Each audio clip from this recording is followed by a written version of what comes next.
لبيك اللهم لبيك। প্রেমময় হজ আদায়ের লক্ষ্যে বাংলাদেশ থেকে এখন পর্যন্ত 195টি ফ্লাইটে মোট 75,897 জন হজ যাত্রী সৌদি আরবে এসে পৌঁছেছেন।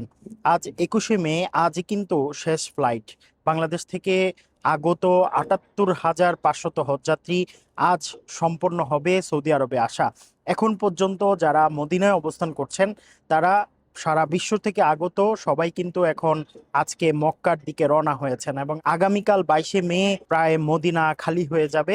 হজ যাত্রী যারা আছেন, যারা হজের জন্য মদিনায় অবস্থান করছিলেন, তারা কিন্তু মক্কায় ফিরে যাবেন। আগামী 26শে মে পবিত্র হজ অনুষ্ঠিত হবে এবং 8 জিলহজ থেকে কিন্তু মিনায় অবস্থান এর মধ্য দিয়ে হজের কার্যক্রম শুরু হবে। তো সেই লক্ষ্যে বাংলাদেশি হজযাত্রী যারা আছেন তারা এখনই মদিনা থেকে মক্কার দিকে রওনা হওয়া শুরু করেছেন। তো এ ছিল আমার কাছে মদিনা থেকে সবশেষ খবর। لبيك اللهم